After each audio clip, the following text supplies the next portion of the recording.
ulidwala lami, kuwena ngiyanamathela. Uyawusekela umphefumulo wami, ngingabi nakuthuthumela. Nkosi, ulidwala lami, kuwena ngiyanamathela.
Yilo leliculo lithi nje ngimunce enkosini impilo. Mamhlukana naleli dwala masinyane bazalwane ngingashabalala. Amen. Noma ngiyabona ileli dwala. Amen. Lo Jesu ilolizwi owaba inyama wakha phakathi kwempilo yomuntu. Haleluya.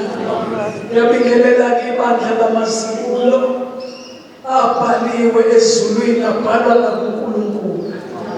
Ngiyambonga uJesu bazalwane. Ngibonga nje umusa ukuthi ngibe khona kusukela izolo. Ngoba inkosi ingihlelele kanjani. Ngihlangabezekile. Izwi likaNkulunkulu kimi bazalwane lona elukuphila. Ngiyinzalo yalo, ngizalwe ngalo, ngiphila ngalo, ngidla lona, ngembatha lona. Yonke into yami bazalwane ime ngalo. Uthi kangisho ukuthi ime ngayo uKristu. Ngoba uKristu uyena ulizwi. Engibongayo ukuthi waba inyama wakha phakathi kwami. Kristu akahlala enhlizweni yami nje, kodwa uhlala emzimbeni wami. Hlala kusukela ekhanda, hlala kuze kuyofika ey'nyaweni zami. Uhlala la emobeni yophutha. Uhlala la uJesu bazalwane. Angitshela ukuthi ukhulume lokhu ungakukhulumi lokhu. Uma kwenzekile kwathi athi ubonileke lokhu bekungaveli kimi. Ngoba ulizwi uhlala ngala embotsheni yophutha. Ngiyambonga uJesu bazalwane ngethuba lokubingelela. Ngiyaphila enkosini. uJesu inkosi.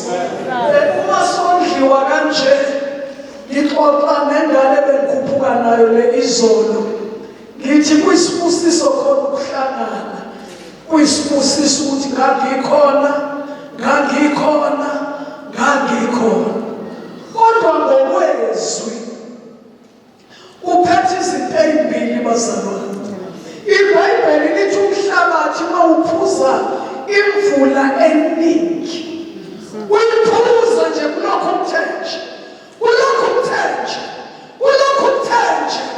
Ikhona into uNkulunkulu asuke eyilindele ukuthi lo mhlabathi uveze phela ukuthi ngiyayithola imvula, ziyamila lezi zinto ezimiselwayo.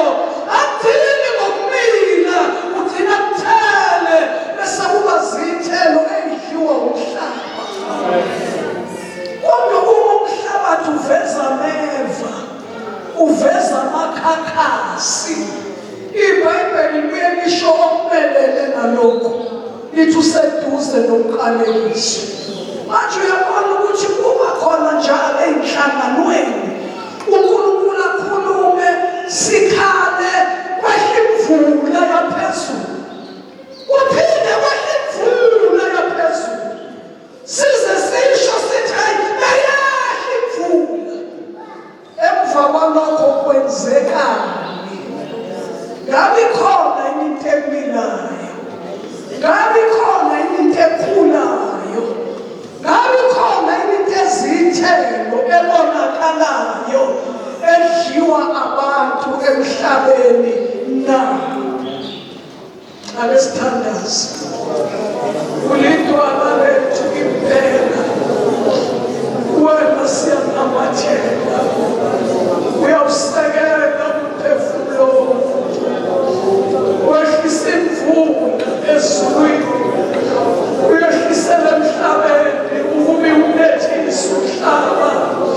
Bese kuthi Jesu waseNazaretha, umhlaba uveza imfino esiza laba abawulimileyo.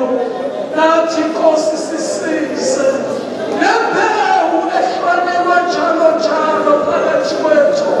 Lawa mandla kamoyigcwele emvula yaphezulu anisela ukuphila kwethu. Sanakelele kuvele izithelo ezizodliwa umhlaba obhubhayo. Baba siyabonga.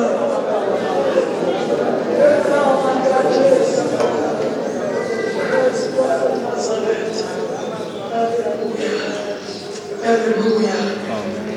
Okwesibili bazalwane ngicela ukubingelela nakho amaHebheru chapter 4 verse number 2.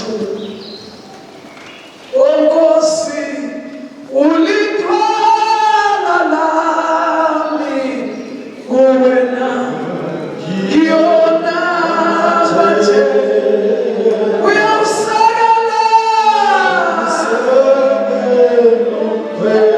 Oh,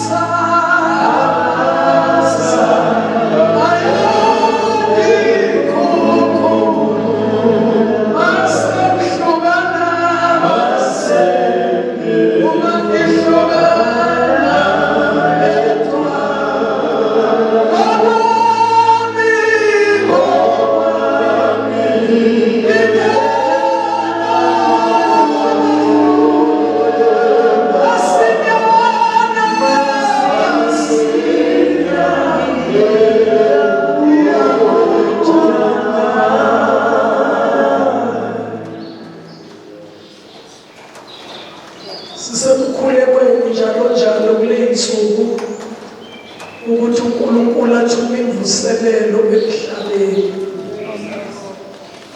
Kodwa iqale lapha la sikhona.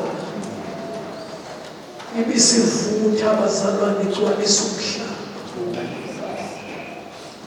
uJesu uyakwenza. uJesu uyababutha abantu emagumbini omani umhlaba kulesikhathi. Ubabuthela kuye. Akababuthele esontweni lethu. Ubabuthela kuye. Nathi sikhabela ukuthi Nkosi ungasedluli. Kungashiwo ukuthi abokuqala baba bokugcina. Kwathi abokugcina kwabonakala sebeyabokuqala. Siyabuthelwa kuJesu bazalwane. Siyabuthwa. Siyaqoqwa. Kodwa lokho akwenziwa umuntu. Kwenziwa uJesu ngomoya wakhe oyingcwele. Ufeza icebo. Alithumele uJesu emhlabeni ukuthi izwe lingabhubhi, izwe lisindiswe, abantu bafinyelele kulazini iqiniso. Manje ke la ku chapter 4 kukhona uverse number 2 wakhona othi ngokuba phela nathi sashunyayezwa ivangeli njengabo, kepha izwi abalizwayo alibasizanga bona, lokhu lingahlangananga nabezwayo ngokukholwa. Ngicela ukwaphinda lamazwi. Ngokuba phela nathi sashunyayezwa ivangeli njengabo, kepha izwi leli nje osekukhulunywe ngalo kuze kuyoba yilesi sikhathi nasebusuku bayizolo kwaze kwashaya u-12 ebusuku ukhulunywe kushunyelwa lelizwi lithi ke izwi leNkosi alibasizanga bona, lokhu libahlangananga nabalizwayo ngokukholwa. Amen. Ngiyabingelela abazalwane ngalamazwi. Uma ngingena la izolo khona umama obelela phambili ethi sizofunda ukukholwa, sizocela ukukholwa. Wasekhotha incwadi la kuthiwa umuntu akapha abantu izipho eziwu-20. Yena waba nesibindi sokubuza ukuthi bonke badala izipho ibaphe kanjani izipho ey'ngaka. Amazwi engene ekhulunywa izolo wasekudinga kuphinde kugcizelele ukuthi kuthiwe usho kanje uJehova uthi wanikela kwabantu lezi zipho bazozidla kuze kusasa. Amazwi engene ekhulunywa ngayizolo kuthiwa-ke ngoba iNkosi siyiphinda engathi igcizelela ngendlakahla manje ithi ngizobophisana nawe ninabantu lezipho bazozidla zize yisale ngoba usho kanje uJehova. Kwenzeka-ke kwadliwa zaze zasala. Kodwa kugcizelela ukuthi asicele ukukholwa bazalwane. Incwadi yamaHebheru 11 ithi ngaphandle kokukholwa ngeke kumjabulise uNkulunkulu. Akakwazi uNkulunkulu ukujabula adumadume ebukhoneni bakhe la engakutholi khona ukukholwa.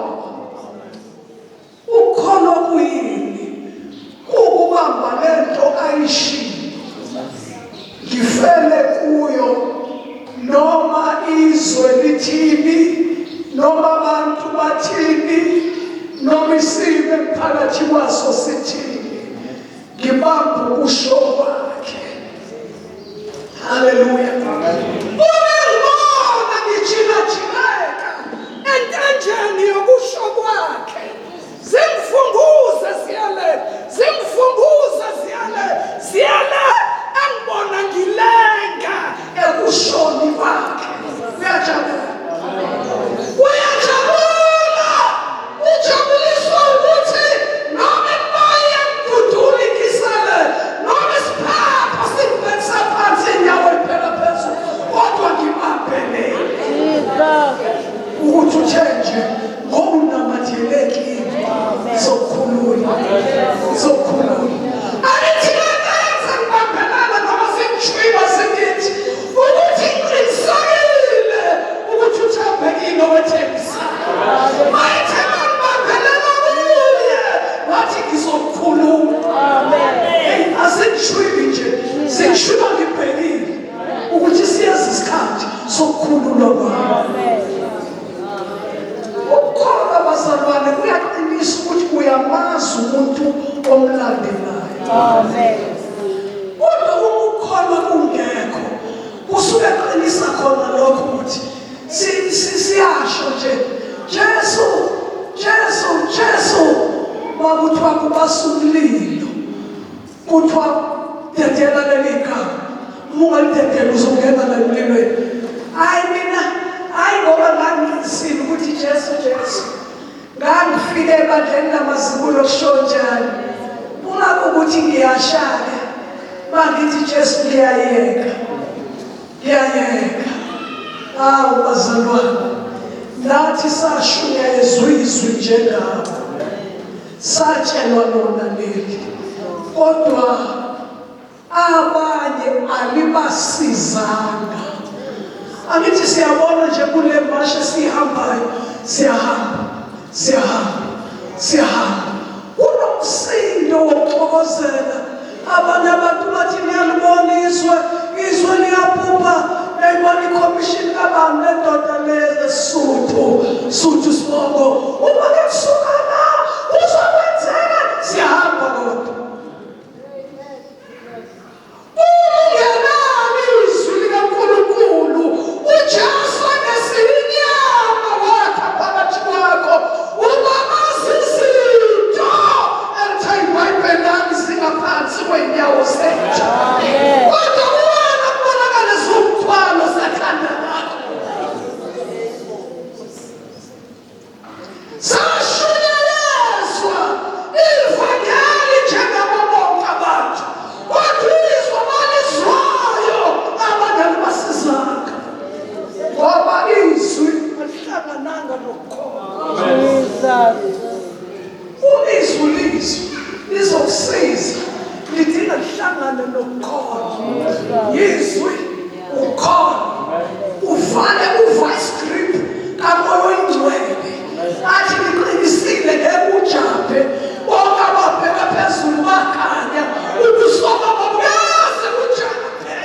Umoya Oyingcwele ufika sile kuthule kuthi uma usabezwa abantu ababhukayo unabezwa abakuhlekayo uma usabezwa bathi waba sesimele sinje ushumayela kangaka awusabezwa ngoba umoya Oyingcwele ufika sile izwi lokukholwa. Uthule kuthi tu. Haleluya. Sashunyayezwa izwi njengabo kodwa izwi abalizwayo alibasizanga.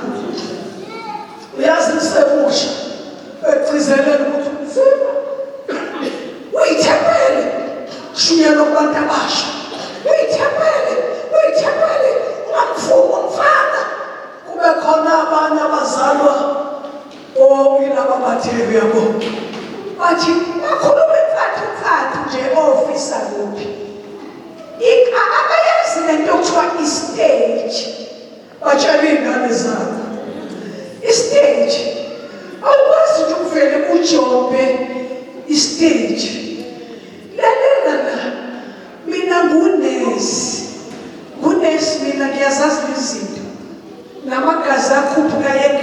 mawungalali uyabona kube khona inkulumo eziwu-2 abanye babamba ukuthi umzimba wami uyithempeli angeke ngithi yes kumfana ngeke ngoba mawuthi yes waqala wathi yes athambisa izulu nomhlaba ngeke ngifuna umzimba wakho ngifuna nje sijone nje siba ama-friends nje once wathi yes yakwazi ukuthi no mayithi uvula imlenze bese kuphapha amantombazana kuphela athi umzimba wami uyithempeli konke kufunyanwa yini kodwa kusizi wonke awuni isilima mawungenayo ufrende womfana uma nje ungenayo ufrende owumfana ngoba nina nibhaqela insindisweni nithi asijole is just a friend one friend athi siyajola oyi ukuthi siyajola nalosisi lo sabonga nje siyafonelana nje siyaphelezelana nje hayi ukuthi siyajola hayi bazalwane izwi lenkosi lithi ngeke uthathe umlilo ubeke esifubeni sakho iy'ngubo zakho zingashi uyabona nje mawuthi wena ukusondeza ibhluku eduze kwakho vele usengozini uyavutha wakusondeza isikhathi la eduze kwakho vele uyasha ushaye ikalukwane zenyama ungabe ufaka nestrong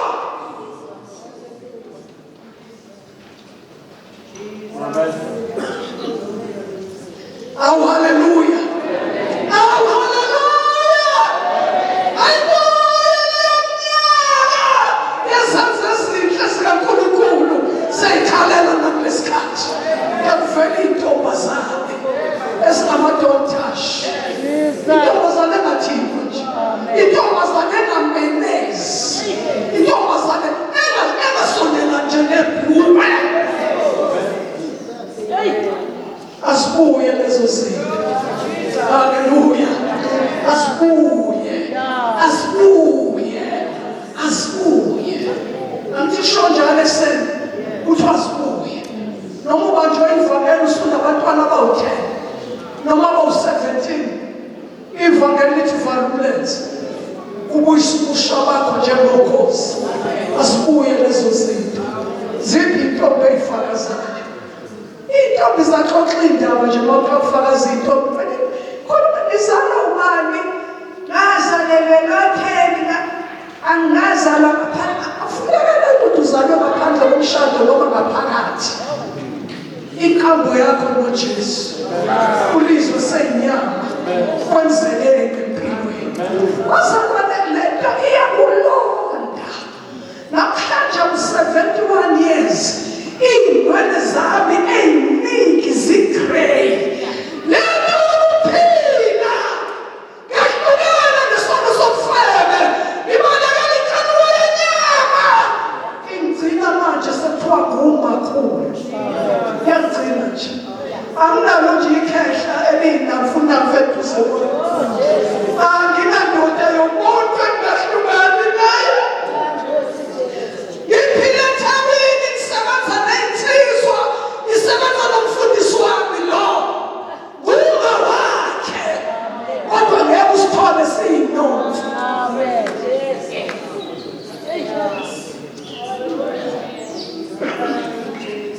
haleluya haleluya phela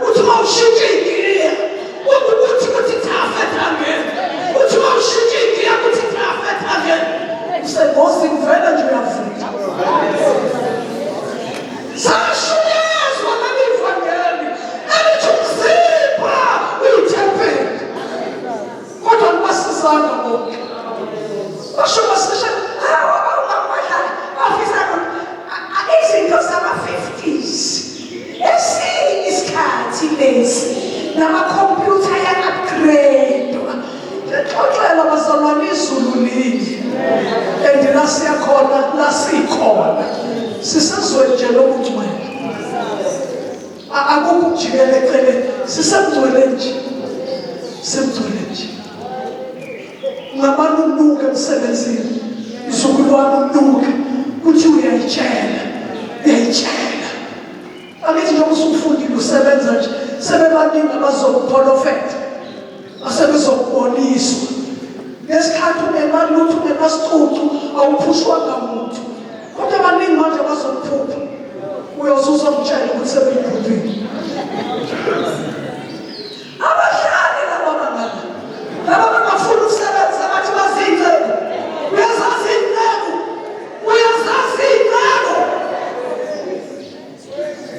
inhleko ayigama ubopha nje ithi mayitshela ezinye inhleko ucabanga ukuthatha ba ikhona le faza umuzo oqala umuzo wonova loyo inani ikhona amazi yathi lapani ngembona kuyidayisa nekhabishi lapha ngabuko uyafatuza awuthi uqina iqamehlo ubheke njengenceba uzophila ngani shaya ikhabishi lingathemba uyophila ngani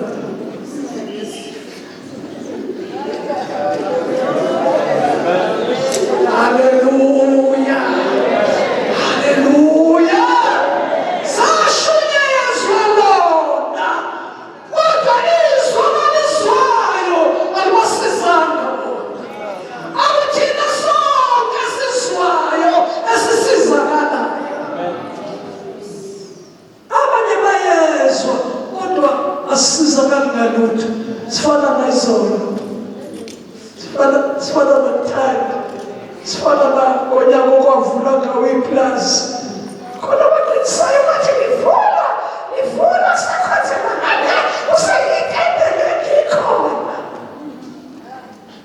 uyajabula wena ufike namhlanje ngibonge nawe bazalwane izwi likaNkulunkulu malingahlangani nokholo alingisebenzeli lapha lasikhona bayazi abantu abalalela ama-TV nama-radio sisezweni bazalwane nokuthiwa alikho lihle uma umuntu ebuza ethi nikuphi sifuna ukufika sizenkozwa wathi nje waphatha inanda athi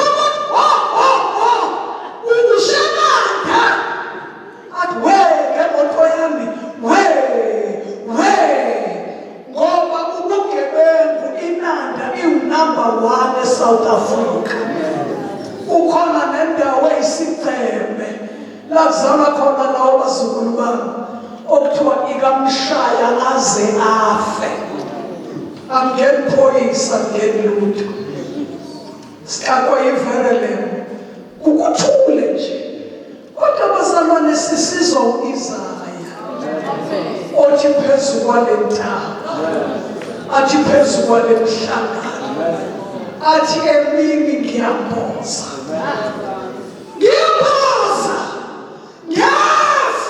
ngimboza ngomusi umbulali nesigebengu nomqhekazi eqaba ukubeka unyawo entabeni kaJehova ukhona into ayisenza ukuthi engathi angidingi ngephambili angidingi emuva ngoba uma kuyisemini usuke kumbozwe ngefu la ngikhona nawe ungasho ukuthi la ngikhona manje lokhu kwenza silana bazalwane niyazazi nezinto kuthiwa ama-aluminium sasingcola isicabha sokhuni akukho lokhu umhlobiso nje umhlobiso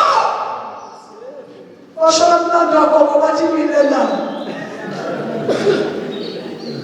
umhlobisi kodwa masesilana ngoba izwe silishunyezile bambe lona sesiyalala Nkosi sinika udumo ukuthi njengoba sekuyise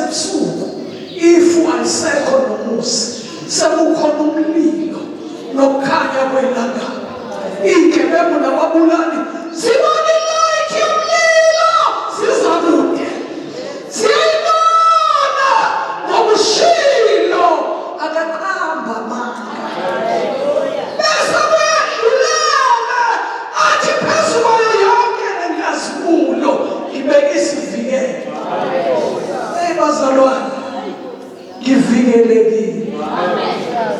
Isimanga ngivikelwe. Jabula-ke ngakho namazibulo.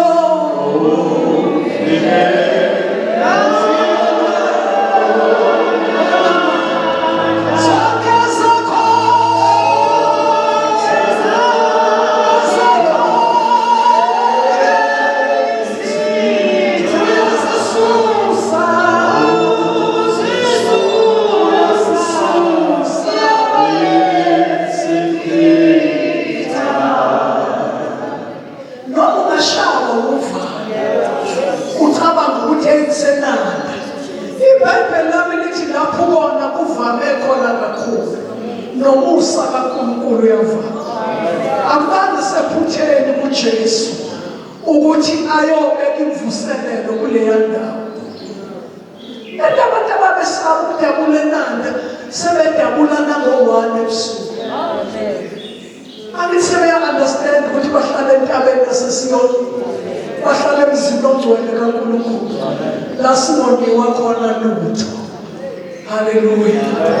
Izwi mawulizwa ungalihlanganisi nokholo alikusebenzeli. Alikusebenzeli. Uyazi ukuthi kugula abantu bephakathi ebandleni lamazibulo. Bagule okwangempela futhi. Mawusondela sekuhlule kodokotela. Into enkulu nje kodokotela wafuna akuye moya. Ufuna wathi nje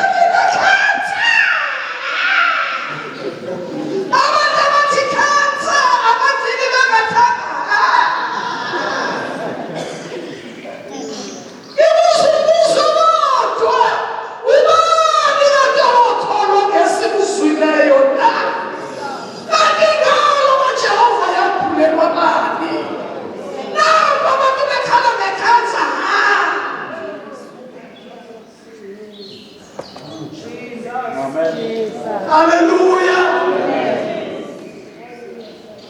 Kanti sezwana bazalwane. Izwi likaNkulunkulu lisetafuleni. U-33, 24, 33 uIsaya uthi abakhe khona abakhile bayahlasela ziyobashaya left and right kodwa ngeke basha umlomo ukuthi ngiyakula.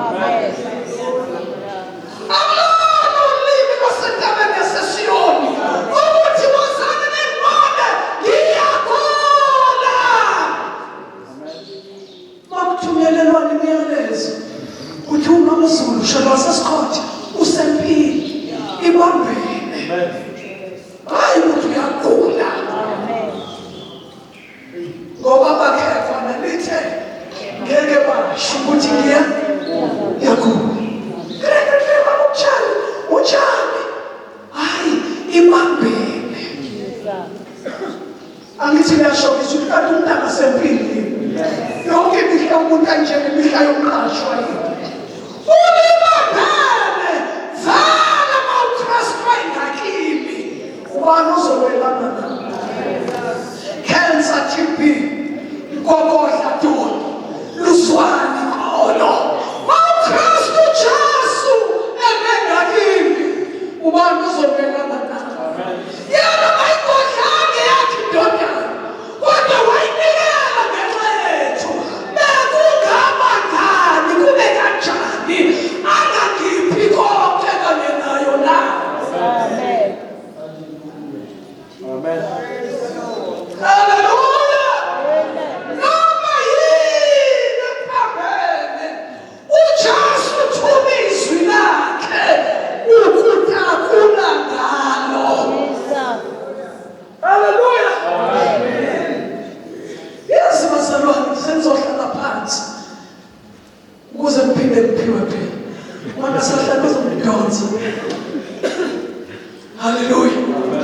Siyamazi uAbraham umuntu owathenjiswa kwathiwa inzalo yakhe yoba ngangeyinkanyezi, inzalo yakhe yoba ngangesihlabathi solwandle. Useshilo uNkulunkulu kwashintshwa ngishamagama awusezuba uAbraham usuze uAbrahama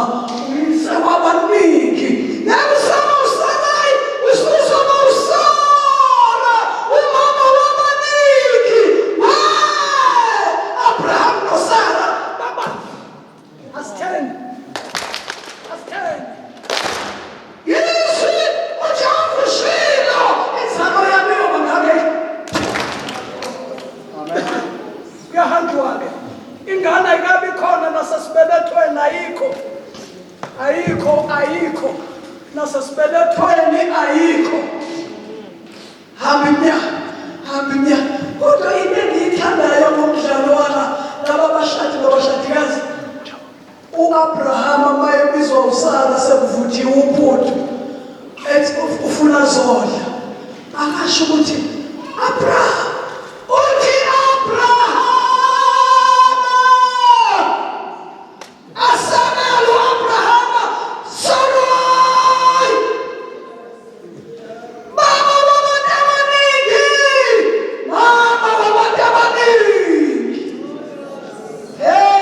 ngoba ukukholwa kuyakhuluma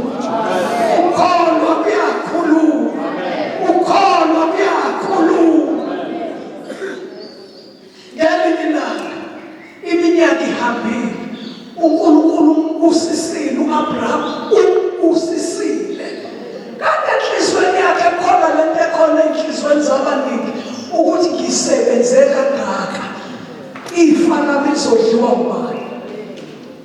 Yemjaka abazalwane ngibona abantu besifazane abangashadile bezinikela kubantu besilisa. Kwathi omunye wayemthethisa uZinhle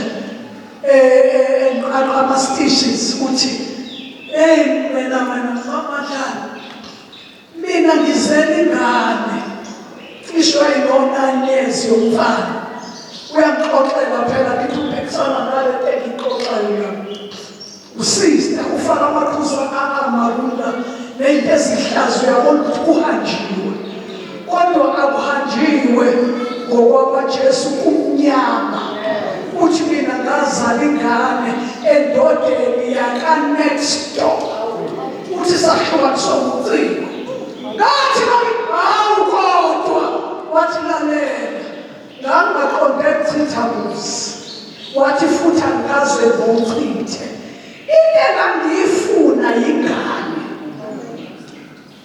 wayithola uthi uyifunela ukuthi ma efa athole umuntu ozodlifa lakhe kanti ngisebenzela ba ngijulukela ba isithukuthuku sale singaka bayabupha nababonezela nje baphutshiswa ukuthi ngiyasebenza ifa lami liyodliwa ubani bese behambe bevula imilenze angikode chitha muzi angikode ngifuna ingane nje noma ngayithola ohlanyeni angithi akafune muzi akafune mshado akafune kuchitha muzi noma ngayithola ohlanyeni bayithola ingane nje. Bazalwane kwathi mangithetha ubuhle washona lo sister washona ingane ngicabanga ukuthi yayinako 13-14 yathola-ke ifa eyazalelwa lona yayidrayiva imoto ingenazincwadi ingqubuza amabhodlela ahlaza ephithiza emotweni nabangani anginalo iqiniso ukuthi isaphila anginalo iqiniso ukuthi isaphila ngendlela ifa elayixuza ngayo yaba nemali yagijima ney'pani yadrayiva imoto ingenancwadi idlifa eyakuzalelwa kodwa u-Abraham noSara baba yinezindima nje ukuthi Sara usuyeka uthi uzoba nengane yena manje thula kodwa njalo bafika lezo zimo u-Abrahama izwi lenkosi encwadini yamaRoma lithi akangabazanga isethembiso wamina elokhu enika nje uNkulunkulu udumo ethi uthembekile wethembisayo uthembekile wethembisayo baguga uma u-Abraham ethi Nkosi Jehova uzongiphani ngoba mina nginamntwana lonke leli ifa lakhe ulikongelela nenceku Eliyaze waseDamaseko ulokhu ethula kodwa konke lokhu vele kwenzeka yami kodwa konke lokhu vele kwenzeka yami ngelinye ilanga waphahluka waxoxa kuNkulunkulu wathi uyomphani ngoba mina nginandodana yokudla ifa lami, ifa lami liyodliwa u-Eliyasi inceku yami yaseDamaseko. Wathi uNkulunkulu undukile, ozodla ifa lakho, ozophuma ezibilibili zakho. Washo ukuthi ngokuyasho Jehova u-Abrahama yabamba. Kubikhona lento ethi ikukini nomkami qhubekile ey'nsukwini uthi bakufika lezo zimo athi akangabazanga ngesethembiso. Wakhona elokhu kuNkulunkulu udumo ethi uthembekile othembisayo. uSarayi ethi 90 wazala ingane. Yiko ngibemba bathethe isoko umthetho. Sengibona manje lo mama Sithole sebejoyina lezihlale ngemuva. Sesibadala. Ngena gogo. Usho nje abantu abano 60 something 70. uSara waqala ukuba productive at 90. At 90. Iyafuneka usathu mwana uhambisana nezwi leNkulunkulu. Ushobule isimo somzimba waminyama negazi nelikulidlifa elikubuso kaNkulunkulu.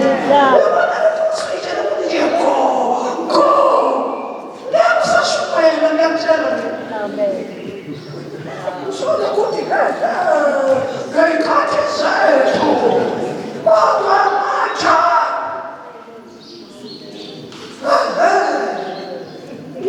Abraham at 100 waqala ukuba productive. Izwe sashiyezwa alibasizanga bonke, kodwa lasizana belahlangana nokholo balizwa balibamba. Umoya ongcwele wasonga kwathula kwathi kwaze kwagcwaliseka lokho okwathenjiswa inkosi kulabo abayithandayo. Haleluya. Ubani owadla ifa lika-Abraham? u-Isaka. Ubani owadla ifa lika-Abraham? Owaphume izibilibili zakhe.